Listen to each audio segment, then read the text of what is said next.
को शेर ठोक दीजिए, महाकाल का शेर ठोक दीजिए। भारतीय मुसलमानों में अंदर ही अंदर एक जंग शुरू हो चुकी है। इस जंग का नाम है मसावात की जंग, अधिकार की जंग, हक की जंग। और ये जंग है 85 बनाम 15 के बीच।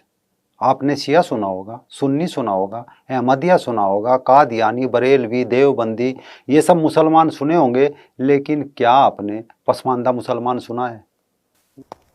ये तो लेटेस्ट न्यूज़ है। वो पसमानदा मुसलमान जिसकी भारत में आबादी तो 85% है, लेकिन ऊंची जाति के मुल्ला उन्हें दबा कर रखते हैं। न केवल दबा कर रखते हैं, बल्कि उन्हें अपने यहाँ निकाह जैसे मौक़ों पर भी नहीं बुलाते। कार्ड पर साफ लिख देते हैं कि पसमानदा मुसलमान शादी में ना आए, वरना जलील करके निकाले जाएंगे।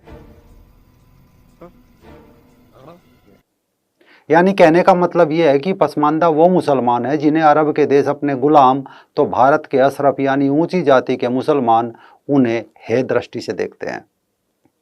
दरअसल हाल ही में प्रधानमंत्री नरेंद्र मोदी ने एक मीटिंग में जब ये कहा कि मुसलमानों में भी सोशल इंजीनियरिंग की ज़रूरत है और पसमानदा मुसलमानों के विकास पर फोकस करने की ज़रूरत है, तो देश में मुसलमानों के इस तबके को लेकर एक बहस छिड़ गई और सवाल उभरा, आखिर ये पसमानदा मुसलमान कौन है और ये भारत में कहां से आ गए? बात तो सही है। दौड़ना तो पड़ता है।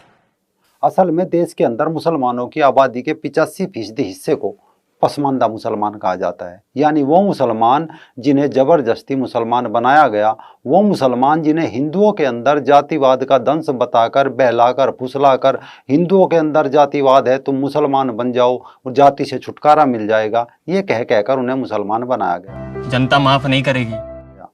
ये हकीकत है कि भारत, पाकिस्तान और बांग्लादेश जैसे मुल्कों में आमतौर पर सभी मुस्लिम हिंदू से मुसलमान बने, लेकिन वो जिस जाति और वर्ग से आए, उन्हें मुस्लिम होने के बावजूद उसी कास्ट या वर्ग का आज भी समझा जाता रहा है। और जब मुसलमानों के अंदर हद से ज़्यादा जातिवाद उभरा, उनका अपमान किया जाने लगा, तो 90 के दशक में बिहार के एक डॉक्टर एजाज अली ने ऑल इंडिया बैकवर्ड मुस्लिम मोर्चा बनाया। इसके बाद अली अनवर के ऑल इंडिया पसमानदा मुस्लिम महाज और महाराष्ट्र से शब्बीर अंसारी ने all India Muslim OBC organisation जैसे संगठन बनाए और मुसलमानों के भीतर जाति भेदभाव को लेकर आंदोलनों को एक नई क्रांति देती। लेकिन कमाल तब हुआ जब साल 2001 में किताब आई मसावात की जंग। इसके लेखक थे अली अनवर। अनवर की इस किताब ने मुसलमानों के अंदर का जातिवाद का काला चिट्ठा खोलकर उन अखबारों के मुंह पर दे मारा जिन्हें सिर्फ हिंदुओं में जातिवाद दिखाई दे रहा था। इसके बाद साल 2007 में मसूद आलम फलाई की किताब आई, हिंदुस्तान में जात पात और मुसलमान। इस किताब ने तो तमाम ऊंची जाति के उन मौलानाओं के मुंह पर तमाचे जड़ दिए जो न्यूज स्टूडियो में बैठकर हिंदुओं के जातिवाद और दलितों के हक के ड्रामे किया करते थे। यानी इन दोनों किताबों ने साबित कर दिया कि इस्लामिक संस्थान संगठनों जैसे Jamiat Ulema Hind, Jamaat Islami, all India personal law board, Idara Sharia से लेकर मुसलमानों के नाम पर चलने वाले सरकारी संस्थान AMU, जामिया मिलिया इस्लामिया, मौलाना आज़ाद एजुकेशनल फाउंडेशन, उर्दू अकादमी और शासन प्रशासन में अशराफ तबके यानी ऊंची जाति के 15% मुसलमानों ने 85% पसमानदा मुसलमानों को न केवल अधिकार दिए बल्कि उनके हक दबा भी लिए। इसके अलावा पसमानदा मुसलमानों के साथ छुआछूत का भेदभाव, रोटी बेटी के रिश्तों में उनकी जातियों का उपहास उड़ाना, उनके अलग अलग कब्रिस्तान होना, अपनी मस्जिदों में ना घुसने देना, इसके लिए बाकायदा बाहर बोर्ड लटकाकर साफ लिख देना कि मस्जिद कमेटी का खास जरूरी ऐलान, ये मस्जिद सुन्नी हनफी सहूल अकीदा लोगों की है, हजूर के फरमान, साहबा के तरीके, गीसी ख्वाजा मरदूम पाक सुन सुन मसल के आला हजरत इस्लाम अहमद रजा बरेलवी के पैरोकार है। यहाँ पर देवबंदी, वहाबी, तबलीगी, दीगर बदअकीदा लोग इस मस्जिद में ना आए। अगर आते हैं तो नतीजे के जिम्मेदार खुद होंगे।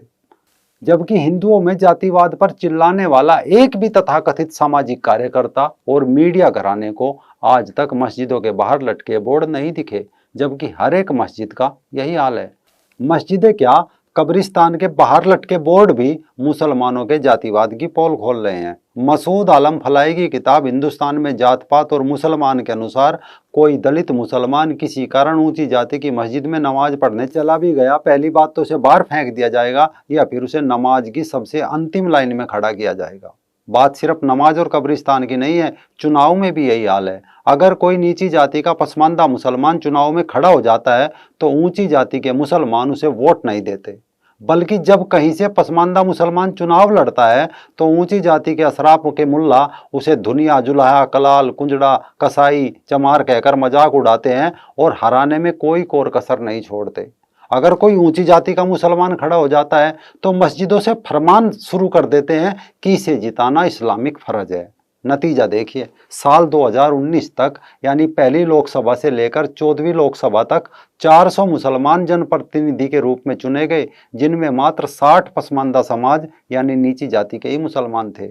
मान्यवर काशीराम ने मुस्लिम समाज के अपने अनुभव के बारे में एक बार कहा था कि मुसलमानों में मैंने नेतृत्व के स्तर पर जाना और ठीक से समझा। उनके 50 नेताओं से मैं मिला, इनमें भी जातिवाद देखकर मैं दंग रह गया कि इस्लाम के नाम पर ये लोग बात बराबरी और अन्याय के खिलाफ लड़ने की करते हैं, लेकिन इनका इस्लाम सिर्फ ऊंची जाति के मुसलमानों के हाथ में है। काशीराम जी ने आगे ये भी कहा था कि ऊंची जाति के मुल्ला ये नहीं चाहते कि नीची जाति के मुसलमान, अंसारी, धुनिया, कुरैशी उनकी बराबरी में आए। इसीलिए मैंने फैसला किया कि मुसलमानों में हिंदुओं की अनुसूचित जातियों से गए लोगों को तैयार किया जाए, उन्हें वापस हिंदू बनाकर उनके हक दिलाए जाए। ये बात आपको सम्यक प्रकाशन से छपी किताब काशीराम की नेक कमाई जिसने सोती कौम जगाई के पेज नंबर 132 पर मिल जाएगी। सिर्फ काशीराम जी ने ही नहीं बल्कि डॉक्टर BR अम्बेडकर जी ने भी पिछड़ी जाति के मुसलमानों पर कहा था कि दलित मुसलमान बन जाता है, लेकिन उसके साथ कोई भी ऊंची जाति का मुसलमान मिलता जुलता नहीं, न शादी करता और न उन्हें मस्जिदों और अपने सार्वजनिक कब्रिस्तानों में प्रवेश करने देता। लेकिन कमाल देखिए कि 85% पसमानदा मुसलमानों को ये 15% मुल्ला इस्लाम के नाम पर सिर्फ इस्तेमाल कर रहे हैं। उन्हें अपने जलसों में भीड़ के रूप में इस्तेमाल करते हैं, दंगों में उनका इस्तेमाल करते हैं, इस्लाम और पैगंबर के नाम पर उनकी भीड़ जुटाते हैं, चंदा जमा करते हैं, उनसे इस्लाम और मस्जिद मदरसों के लिए चंदा लेते हैं, और जब बात बराबरी की आए, हक की आए, अधिकार की आए, इनके हाथ इनके कपड़ों पर भी लग जाए तो साफ कहते हैं कि दूर करो ये हाथ, मेरे नमाज के कपड़े हैं। मौलवी साहब मैं तो यूँ कह रहा था कुछ कम नहीं हो सकते। भाई हाथ परे गुरा, नमाज के कपड़े हैं मेरे। आप ये बात भी छोड़ दीजिए, सब जानते हैं कि पाकिस्तान इस्लाम के नाम पर बना था। पसमानदा मुसलमानों ने भारत का जो दलित मुसलमान था उसने खूब वोट भी किया, लेकिन पाकिस्तान बनने के बाद सिर्फ ऊंची जातियों का ही कब्जा रहा। हालात ये रहे कि अहमदिया मुसलमानों को काफिर माना जाता है, उनकी हत्या कर दी जाती है। नवंबर 2020 में पाकिस्तान की प्रकाशित एक report institute of development studies द्वारा प्रकाशित उस रिपोर्ट में बताया गया था कि पाकिस्तान में 1984 से 2019 के बीच 265 अहमदी इस कारण मारे गए कि वो काफिर है। इसके अलावा गजब कमाल देखिए, साल 1979 में अब्दुल सलाम नाम के एक पाकिस्तानी वैज्ञानिक को भौतिक विज्ञान में उनके योगदान के लिए नोबेल पुरस्कार दिया गया था। लेकिन पाकिस्तान की सत्ता अहमदिया मुसलमानों को पाकिस्तान में मुसलमान नहीं मानती, तो अब्दुल सलाम को आज तक कोई सम्मान पाकिस्तान में नहीं दिया गया। यही कारण है कि अब पसमानदा मुसलमानों ने 85 बनाम 15 की जंग छेड़ दी है, मसावात की जंग। आखिर क्यों दंगों और मुकदमों में पसमानदा मुसलमान फंसे? क्यों इस्लाम के नाम पर वही चंदा दे जब उनके लिए मस्जिद में अंतिम लाइन है, उनके साथ छुआछूत है, भेदभाव है, ये लोग शादी उनकी लड़कियों से नहीं करते, उन्हें मुसलमान नहीं माना जाता, तो वो लोग मुसलमान ही क्यों रहे? यही कारण है कि पसमानदा समाज अब सामाजिक न्याय के चक्र को पूरा कर